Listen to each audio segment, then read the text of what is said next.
Dito nga guys, early pa lang nanggugulo na sa buff ko yung Novaria. Talagang kahit sang lupalop ako ng buff, di ako tinatantanan niya. Ito talaga yung mga marurunong guys. Yung sa sobrang marunong mag-zone at mag-invade talagang maiinis ka eh. Hintayin mo ako mag-level 4, uunahin agad kita, pukingin na ka. Eh nag-level 4 na.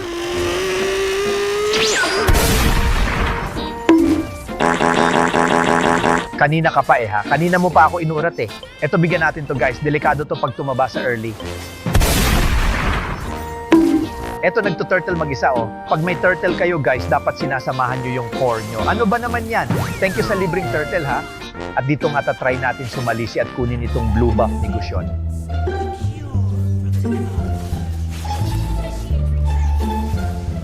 Hoy, surprise, motherfucker! Akala ko nga dito makakatakas pa si Gusion kaso medyo parang nag-asin. Palis ka na, bumalik ka pa. Sabay nag-SS si Farsa dito. Buti na lang talaga nakapag-teleport agad ako sa base.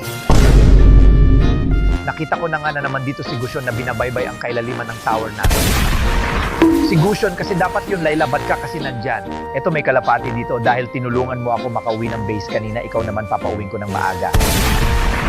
Nawala siya sa mapa guys. Lilipad na nga na naman sana yung kalapati dito pero di natin to hahayaan makatakas guys. He needs some milk! Nawala na naman sa mapa. Matatapos na nga namin makuha yung turtle dito kaso may dalawang tukmol na umaasang makukuha to. Ano kayo, Hilo? Dito nga sa bandang itaas na mataan kong paggalagala itong Layla. Gagi ka, boss. Dapat kasi nagpapasama ka sa matatanda na bura ka tuloy sa mapa. Eto si Gusion, akala mo hide and seek yung nilalaro. Hoy, nakita kita dyan kanina pa. Ang sama ng ugali dito ni Novaria, guys. Tinulak niya ako sa kampi niya, maligtas lang ang sarili niya. Napakapangit ng ugali mo! Minsan naawa na ako dito kay Farsa eh. Parang mabubuhay lang para mamatay. Saya ka na ngayon. Ba't ba madaming ganito? Papasok sa 5 or kahit di nila kaya yung kalaban papasukin, makapag-freestyle lang. Tapos pag walang rumespo sa inyo, isisi nyo sa kakampi nyo, bambuhin kita eh. Mukhang papasok pa ata tong isa nakabagpak pa. Absent ka muna ha. 80 stack na pala tayo dito. Try na agad natin dito sa kalapating mababa ang lipad kung pumuputok ba yung damage. Parang kulang pa sa damage, no? Inis na inis ako sa'yo kaninang early game kaya deserve mo tong tipi sa muka. Eto literal na wala namang ginagawang masama sa gilid na pag-iinitan pa. Huwag ka kasi lalabas ng base, Gusion. At eto na nga, since nakakalamang na nga tayo, andito na yung sakit natin na Asiminoponomic, na porke lamang aasimin na. At dito nga di ako nagdalawang isip na pumasok dito sa bush.